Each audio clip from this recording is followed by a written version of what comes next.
What's good with you folks? Hey y'all, how y'all doing? How y'all doing? This is Ray coming to you with the truth.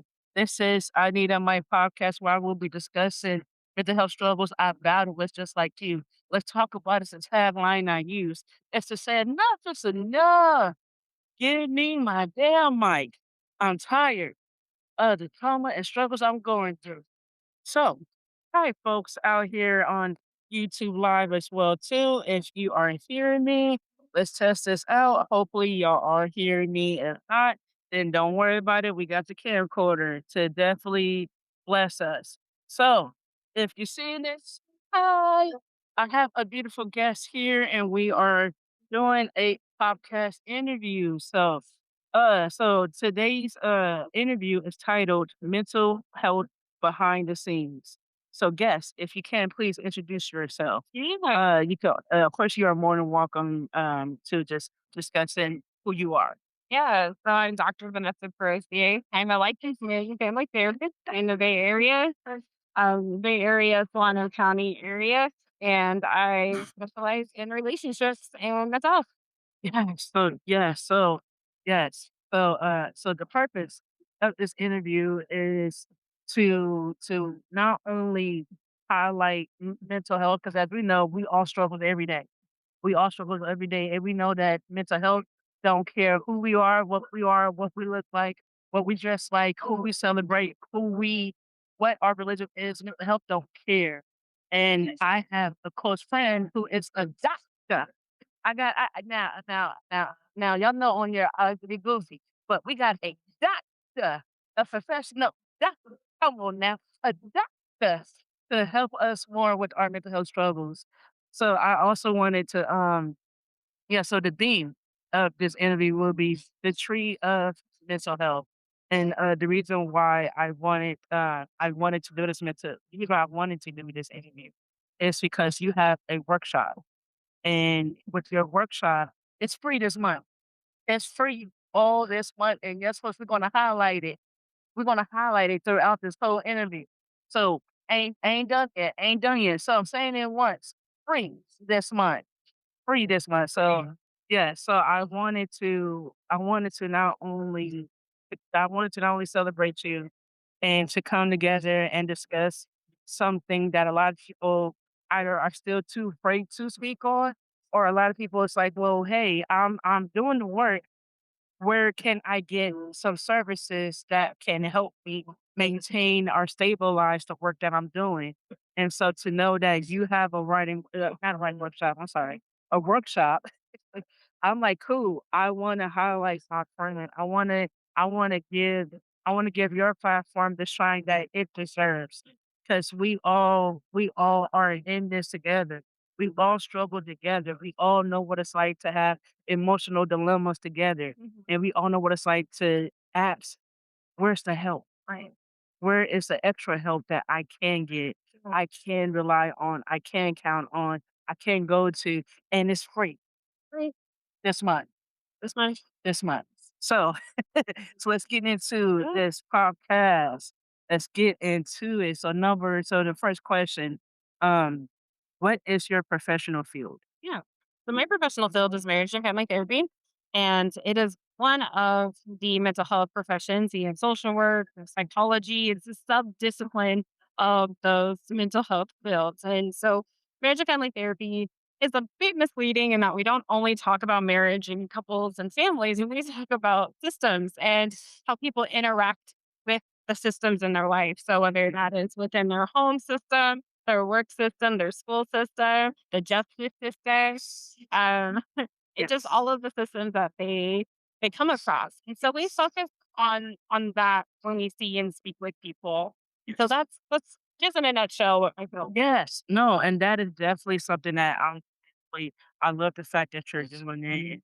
Of course, before we had started up the podcast, I did express that I'm so proud of you for doing this. And once I seen that you were, of course, your field, you finished your classes and you got your degree and you're a doctor.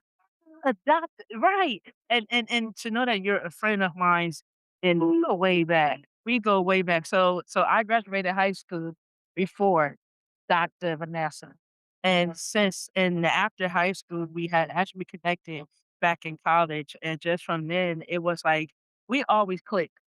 We always had a certain, I want to say, admiration and love towards each other when it's like, "No, no, no. That is my homie. Y'all don't know. That's she's sweet. She's too sweet of a person for anyone to come in and to try to, you know, do anything any harmful too." So I always had so much admiration for people who always had good spirits or who always came with good spirits. So you are absolutely welcome. So that's why I've witnessed her process.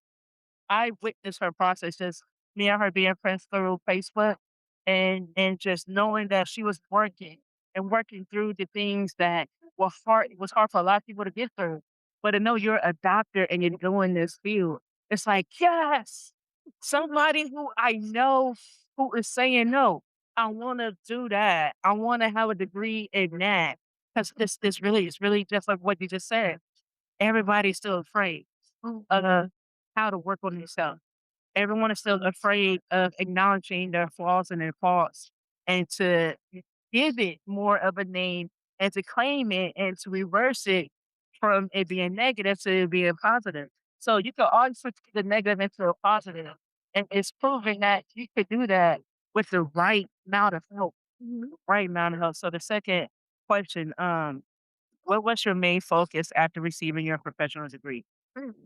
So like my main focus was always growing and kind of what felt like all over the place. Um, I was really interested in education. And so that's what inspired me to go get my doctorate. I have a PhD in couple and family therapy where they taught us more about curriculum, more about teaching and helping people understand concepts. And and I started teaching before I went to school. My leadership started. Uh, I'm grateful that it started in high school.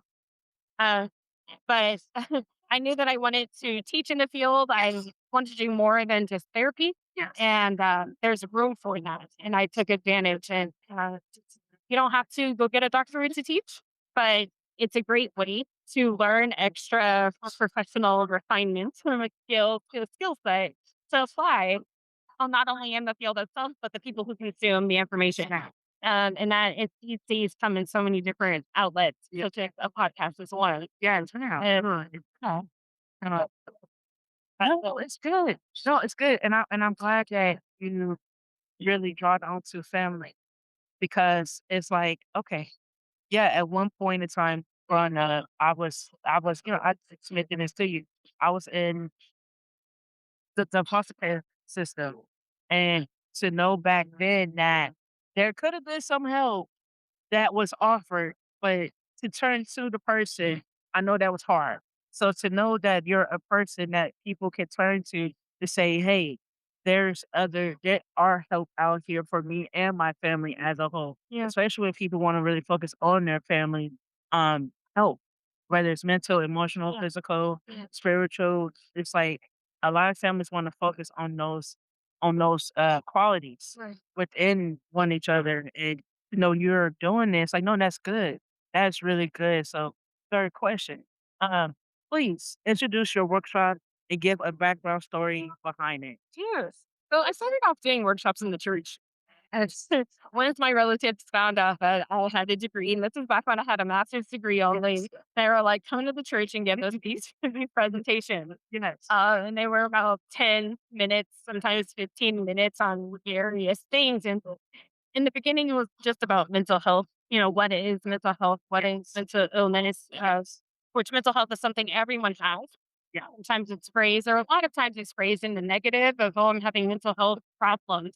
The problem is what's not so great. What's the negative part? But everybody has mental health, just like they have physical health. Yes. Your mind is part of your physical body. Yeah. So that's where it started, and that's still where it lives. I'm still doing workshops for the yes. As well as for other places when I was getting my license, counting hours towards it. That's good. I remember Ombudsman and Contra Costa was looking for someone to do a workshop on mental health and elders. Yes. And I was like, I'll do it. I'm Yes. all for it. I wanted Yes. the hours, I wanted the time, I wanted the information. Yes. I really like teaching. Yes. I wanted to embrace that more. And so more recently, I was not really interested in doing a course. Yes. I'm not one to hop on the bandwagon. A lot of people are doing courses, Yes. and I also can teach in the university, but that's a higher degree of knowledge, and we already know the barriers that people can come across when it comes to going back to school or paying for school or keeping it like calculating loans, all Yeah. those things.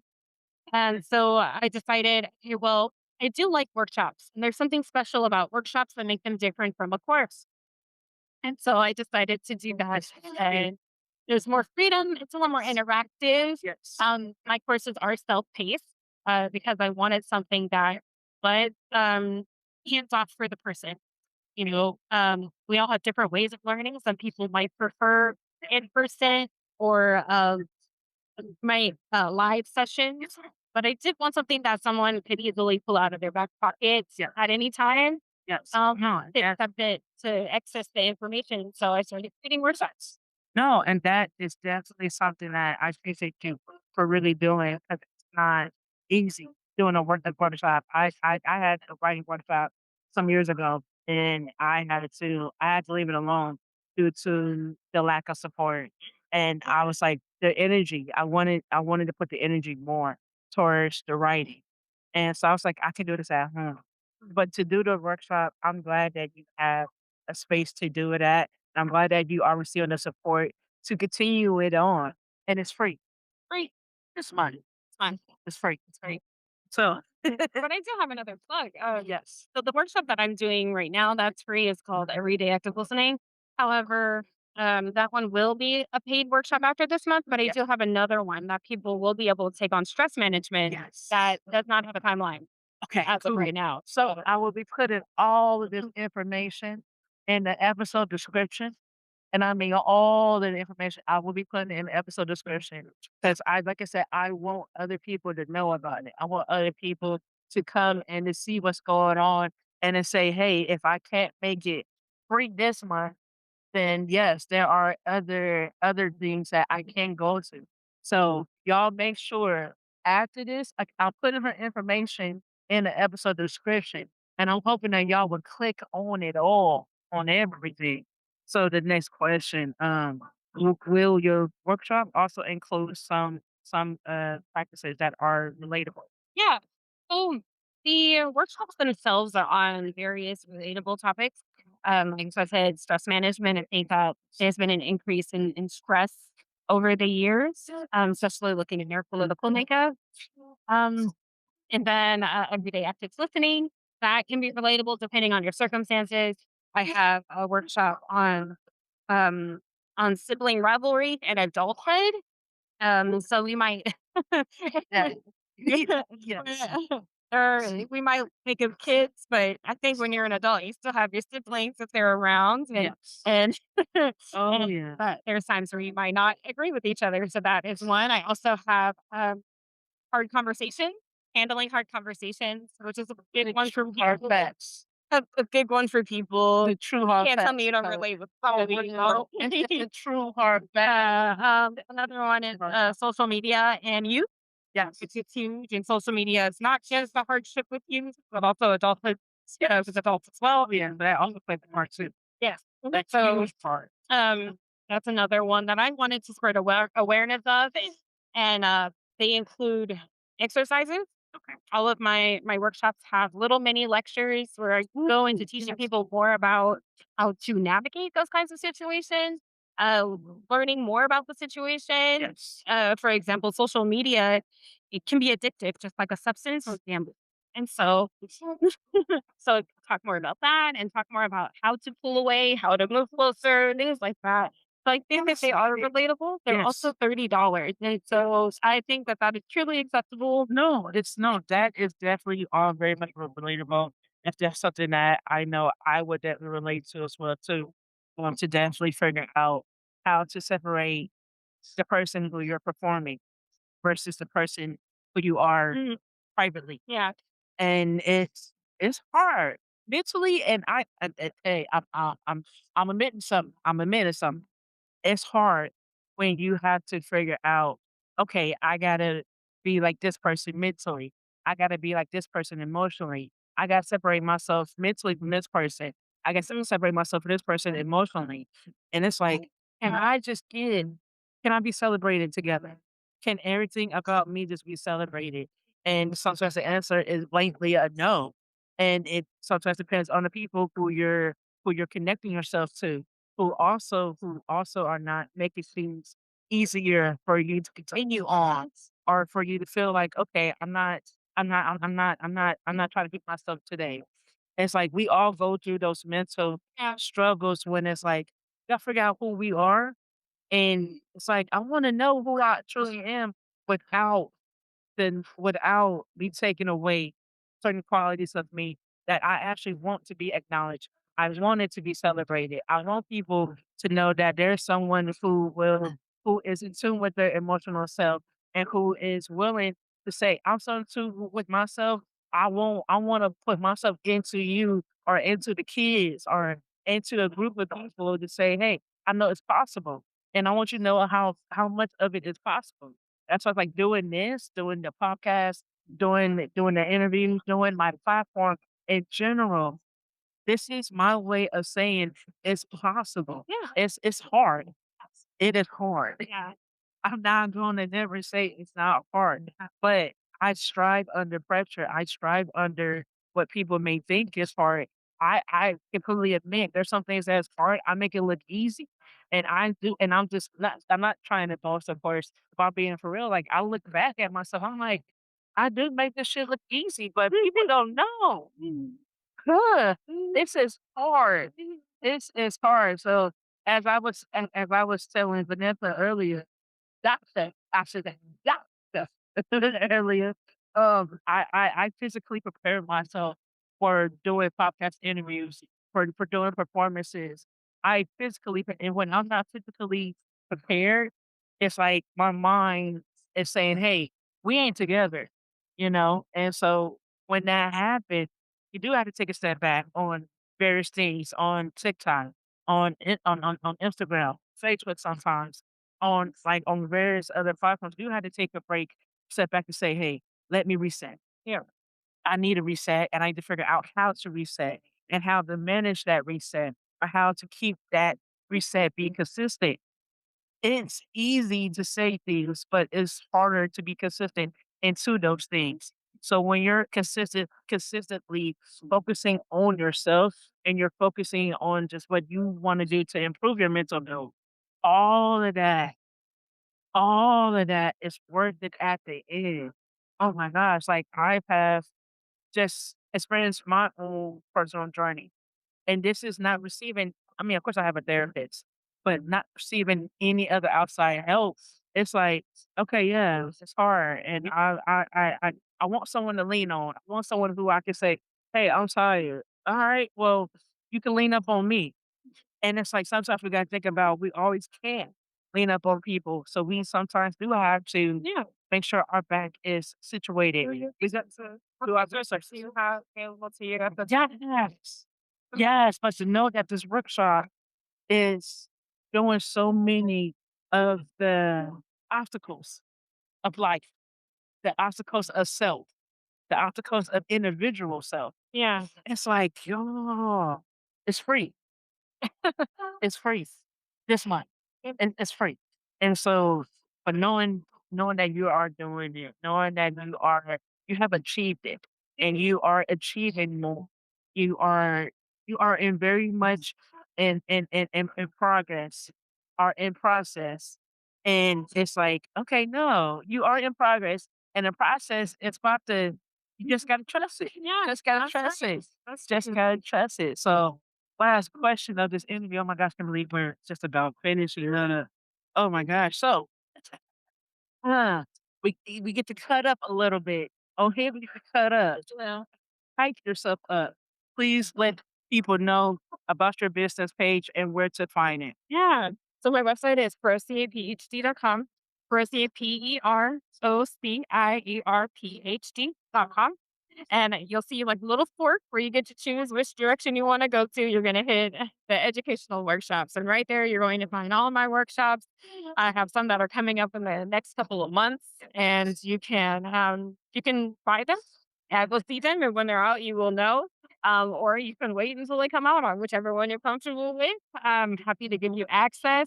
And it's self paid, but you're going to get a lot of good activities out of it, writing from, and just different ways of approaching your life, given the education and the information that I found. Oh, yes. Yes, and folks, I definitely will be putting the information into the episode description. So everything of what Dr. Vanessa is saying will be in the episode description so everybody can have access to it. And yes, I will be promoting more of her platforms, regardless of whatever workshop she has going on. I will be promoting it more. I will be sharing it more onto my Facebook. And please let me know if or when you get an Instagram or if you get a business page on Instagram, let me know. And so I can specifically share that page onto my platform as well too, because I definitely want other people who's not on Facebook to be also tuned into what it is you got going on as well too. So I'm definitely gonna keep that going. And but folks, we are really at the end. So really at the end. So before I end the episode, of course I always finish with a closeout quote. I don't know who said this quote, but whoever did, thank you. Oh my gosh. Would you like to take the honors and recite the closeout quote? Please. No matter how dark the night, no matter how stuck you are, no matter how much you cry, no matter how hopeless the situation is, no matter how endless the tunnel feels, this won't last forever. You will find light at the end of the tunnel. Times will change. You will see sunshine. Oh, oh, gave me the chills. Oh, really, like that's that feeling. Oh my gosh, it really did give me the chills. Oh my gosh. When you know you've been through so much, you do ask yourself the question like, when am I going to see the light at the end of the tunnel? And the workshop is at the end of that tunnel. It could be. At the end of the tunnel, and it's free. But Yes, so and it's free. it's free. Guess what? Yeah, it's free. It's free. So now you have heard us speak so true. This is our way of passing the mic to you. We hope our courage, will, and drive motivate you. Y'all take care. Y'all stay safe. And if y'all have any kids, please kiss them babies every day. Yes, yes, yes.